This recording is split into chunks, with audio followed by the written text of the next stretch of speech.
आप देख रहे हैं न्यूज़ आई। देखते हैं आज की ताजा खबर। प्रदेश के उप मुख्यमंत्री केशव प्रसाद मौर्य में विपक्षी नेताओं पर आज जमकर तीर चलाए। समाजवादी पार्टी के अध्यक्ष अखिलेश यादव के लिए उन्होंने कहा कि जो अपने पिता और सगे चाचा का न हुआ वो फर्जी बुआ का क्या होगा। केशव प्रसाद मौर्य ने कोच के SRP इंटर कॉलेज में चुनावी जनसभा को संबोधित किया। देवेंद्र रंजन जी और जिला पंचायत अध्यक्ष श्रीमती सुमन रंजन जी के द्वारा मुख्य अतिथि को एक स्मृति चिन्ह देकर उनका स्वागत किया जाएगा।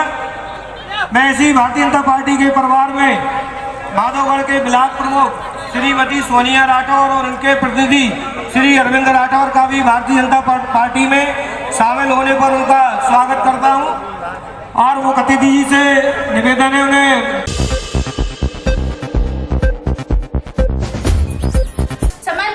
के राष्ट्रीय अध्यक्ष अखिलेश यादव ने कासगंज बारापत्थर मैदान में जनसभा को संबोधित किया और कहा कि जब से सपा बसपा का साथ हुआ है तब से वोटों की कमी नहीं है, बस वोटों की आंधी को बूथों तक पहुंचाना है। फिर मोदी पर निशाना साधा। 5 साल में किसानों की खाद चोरी हो गई और युवाओं की नौकरी चोरी हो गई। पहले चाय वाले बनकर आए थे, अब चौकीदार बनकर आए हैं। नहीं हो गई। इस सरकार ने नौकरी की चोरी कर दी, नौकरियों की चोरी हो गई, कहीं मिलने वाली नहीं है। हमारे व्यापारी होंगे, छोटे कारोबारी होंगे, इस GST ने और नोटबंदी ने बताओ उनके व्यापार की चोरी कर ली कि नहीं कर ली चोरी। और नोटबंदी करते समय कहा था सरकार ने कि काला धन आ जाएगा और भ्रष्टाचार खत्म हो जाएगा। हम पूछना चाहते हैं कितना काला धन वापस आया है और भ्रष्टाचार कितना खत्म हो गया। उत्तर प्रदेश में समाजवादियों ने काम करके दिखाया था, काम करना शुरू कर दिया था। उत्तर प्रदेश कैसे खुशहाली के रास्ते पर जाए, तरक्की के रास्ते पे जाए। लेकिन बताओ कहां उत्तर प्रदेश और कहां देश को पीछे कर दिया। गरीबी के आंकड़े में हम आगे आ गए, बेरोजगारी के आंकड़े में आगे आ गए, बीमारियों के आंकड़े में आगे आ गए। आज गंभीर से गंभीर बीमारियां ज्यादा फैल रही हैं। 5 साल के अंदर गरीब को सस्ता इलाज या उनको दवाई उपलब्ध हो जाए सरकार नहीं कर पाई है। ये जो वातावरण में बदलाव आ रहा है उससे न जाने कितनी बीमारियां फैल रही हैं। हमारे गरीब के घर में या परिवार का सदस्य कोई बीमार हो जाए तो आज इलाज नहीं करा सकता। ये स्थिति पैदा कर दी, संकट पैदा किया है कि गरीब का इलाज कैसे होगा। एम्बुलेंस चलाई थी उसको भी बर्बाद कर दिया। 102 108 एम्बुलेंस चलती थी, गांव में घर में कहीं बुलाने पर आपकी मदद करती थी। उसका डीजल पेट्रोल भी चोरी कर लिया सरकार ने। ये पुलिस का इंतजाम किया था 100 नंबर से, याद है कि नहीं है आपको याद 100 नंबर। और 100 नंबर इसलिए बनाया था कि गरीब गांव में है, अगर किसान है कोई।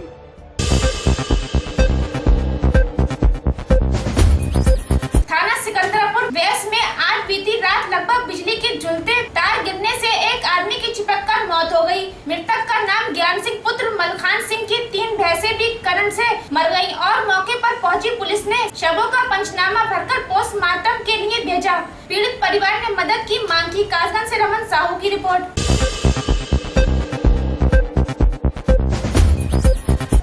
एटा लोकसभा सीट पर 23 अप्रैल को चुनाव होने हैं। जैसे जैसे चुनाव की तारीख नजदीक आती जा रही दमखम के साथ लगे। आज इसी चुनाव समर में एटा लोकसभा के बसपा प्रत्याशी राजवीर सिंह उर्फ राजू भैया के पुत्र राज्य मंत्री संदीप सिंह ने कासगंज शहर के सैकड़ों कार्यकर्ताओं के साथ जनसंपर्क किया।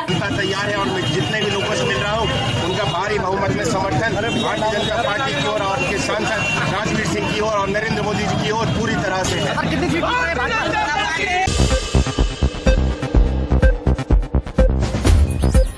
सिद्धार्थनगर ब्यूरो प्रभारी की रिपोर्ट। जिले के अंदर पूरी तरह से अधिकारी अपने कानूनी तौर पर मुस्तैद हैं। बताया जा रहा है जिला अधिकारी के आदेश अनुसार तथा निर्वाचन अधिकारी के आदेश पर जनपद में पूरी तरह से सतर्कता बरती बरसी जा रही है। मतदाता जागरूकता अभियान के तहत जिला निर्वाचन अधिकारी शैलेंद्र कुमार सिंह ने अपने कैंप कार्यालय में चलो देने बोर्ड ऑडियो वीडियो सीडी का मंडलायुक्त अनिल गर्ग के नेतृत्व में अधिकतम मतदान के लिए लॉन्च करवाया। यहाँ मन्नी जो चौराहे पे ये तलाशी अभियान चल रहा है। ये हम लोग भारत निर्वाचन आयोग के निर्देश के अनुसार जो है इस चुनाव में किसी तरह से लोग किसी प्रकार का प्रलोभन देकर मतदाताओं को आकर्षित न करें और इसमें है कि कोई धनराशि ले जा रहा है तो अगर 1 लाख तक है ठीक है, 1 लाख से ऊपर का अवैध है उसका प्रमाण पत्र देना पड़ेगा कि उन्होंने पैसा कहाँ निकाला, क्या है।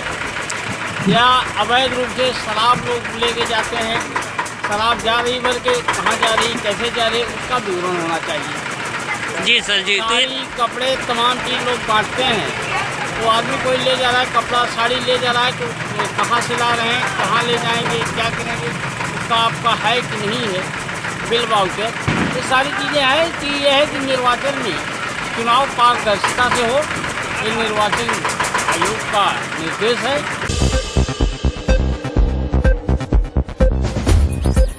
DRM ने किया गंजूरवाड़ा रेलवे स्टेशन का औचक निरीक्षण। स्टेशन पर शौचालय व्यवस्था देख हुए नाराज गंजूरवाड़ा इज्जत नगर मंडल के रेल प्रबंधक दिनेश कुमार सिंह विशेष ट्रेन द्वारा गंजूरवाड़ा रेलवे स्टेशन पर पहुंचे। उन्होंने स्टेशन का औचक निरीक्षण किया। इसमें उनके अधीनस्थ अधिकारीगण मौजूद रहे।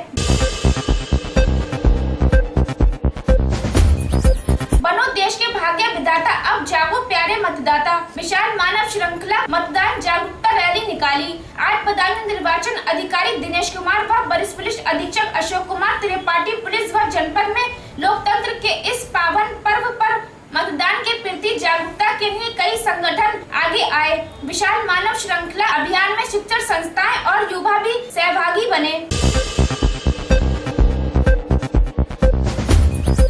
थाना शरीफनगर व सहसवान पुलिस द्वारा कुल 3 वारंटी अभियुक्तगण गिरफ्तार कर जेल भेजे। वरिष्ठ पुलिस अधीक्षक जनपद बदायूं अशोक कुमार त्रिपाठी के निर्देशन में चलाए जा रहे वारंटी वांछित अभियुक्त की गिरफ्तारी अभियान के अंतर्गत थाना शरीफनगर पुलिस द्वारा 2 नफर वारंटी अभियुक्तगण ओमपाल पुत्र नेम सिंह निवासी रामपुर टप्पा व शकील पुत्र मजीद निवासी देगवा थाना शरीफनगर बदायूं को पकड़ा गया। थाना बिलसी व फैजगंज बेटा पुलिस द्वारा नाजायज असला समेत कुल 4 व्यक्तियों को गिरफ्तार कर जेल भेजा। थाना बिलसी पुलिस द्वारा मड़ी चौराहे के पास से 3 व्यक्तियों विदेश अवधेश सुदेश पुत्रगढ़ रतिराम निवासीगढ़ ग्राम अहमद नगर असौली थाना बिलसी जनपद बदायूं को गिरफ्तार किया गया, जिनके कब्जे से क्रमशः 1 पौनिया देशी 315 बोर में 2 जिंदा कारतूस 315 बोर 1 पौनिया देशी 12 बोर में 3 कारतूस बरामद हुए हैं।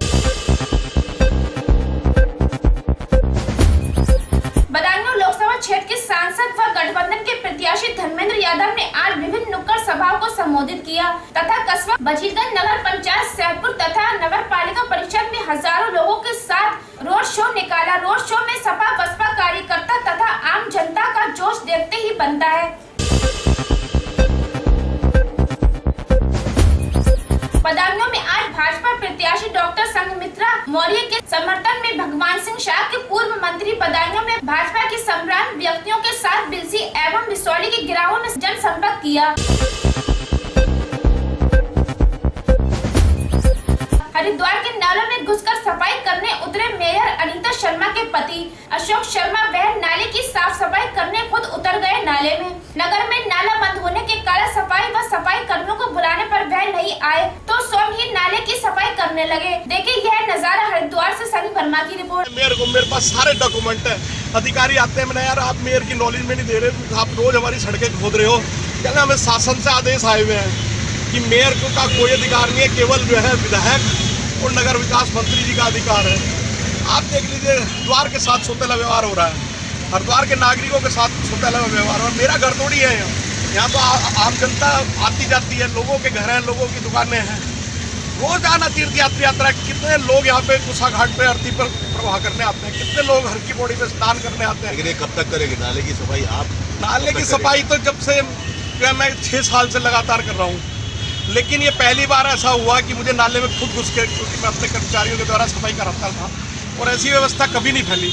आज मुझे बिल्कुल भी ये नहीं है कि हमारे कार्यकाल से पिछला कार्यकाल ज़्यादा अच्छा था सफाई के मामले में, क्योंकि वो भाजपा के थे, जबकि उनका प्रयास कोई नहीं था, कुछ नहीं था, जनता के बीच वो कभी नहीं गए, लेकिन उसके बावजूद भी उसमें सफाई बेहतर थी, क्योंकि अधिकारी उनकी सुनते थे। कहीं ना कहीं अधिकारी, आज क्या है, अधिकारी देहरादून से आ रहे हैं। आज अधिकारी जो है, जो वरिष्ठ हमारे अधिकारी हैं, उनके पास 1 महीने में भी 1 मिनट का समय नहीं है। आज जितने सैनिटरी इंस्पेक्टर हैं वो सारे, कोई मंगलौर से आ रहा है, कोई भगवानपुर से आ रहा है, कोई नारसन से आ रहा है, जबकि इनकी जिम्मेदारी है ये शहर के अंदर रहेंगे।